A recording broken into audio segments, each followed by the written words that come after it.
Guys, magluluto ako ng alamang, bagoong na alamang. So, isang siya. So, kailangan natin ng bawang, sibuyas, suka, tsaka asukal. So, ito yung procedure para sa bagoong na manamis-namis na spicy. Chili din, chili.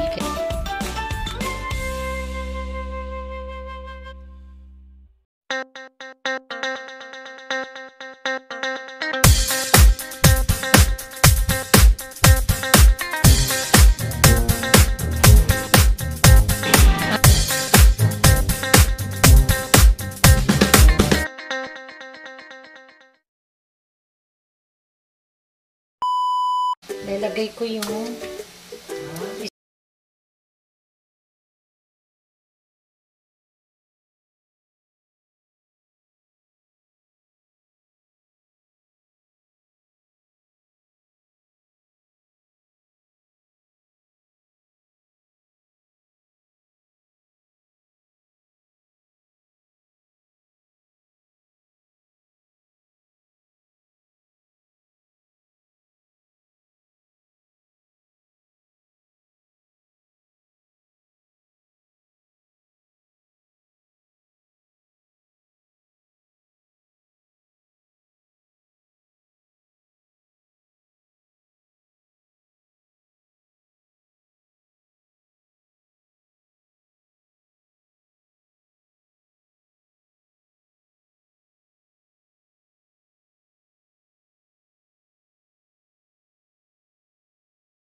natin. Yung ginamit kong kawali, hindi yung maputi kasi bagoong siya para talaga, ma-fried talaga siya. So, antayin natin mag-brown yung bawang, tapos mag-caramelize yung sibuyas. Halo-haloin lang natin. Mas maraming bawang, mas masarap. So, kung kaya nyo mas maliliit pa, yung diniktik pa na bawang, mas maganda.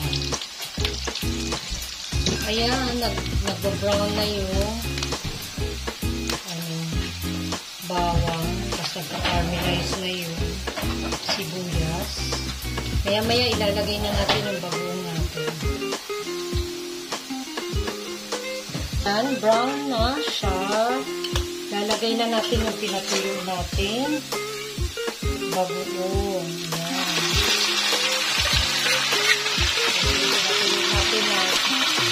Pinakuluan natin sa suka para matanggal yung alat. Magigagay yung asin. Ayan. Ito na. Nilito na siya sa mantika. Sarap.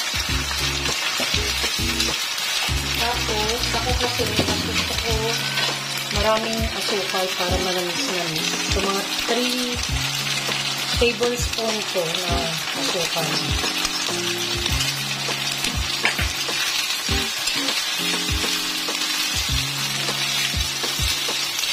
So, haluin lang ang haluin natin hanggang maghalo sila.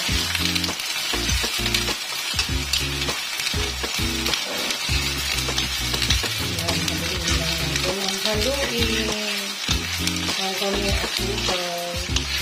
Maghalo na talaga sila.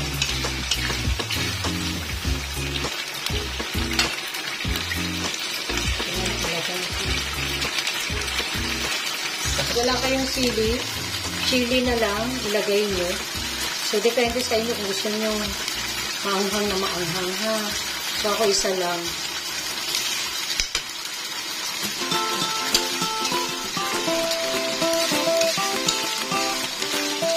So, lutuin muna natin mga 3 to 5 minutes.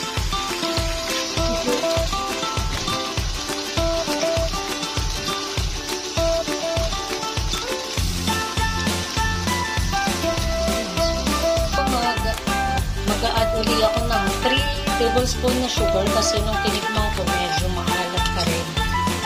So, yun. Binalance ko na lang. So, 6 tablespoon na lahat. Yun, aluin uli natin. Ayan, sarap.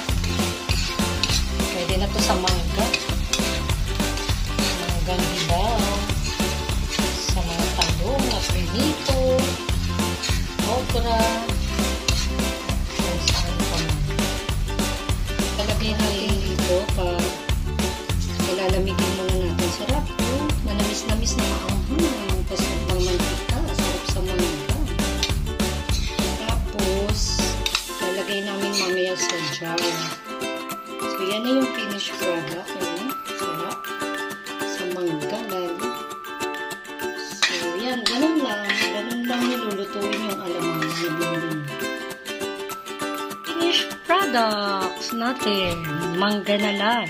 So, magtatagal to ng 1 buwan o mahigit pa. Here! Maanghang na bagoong. At okra.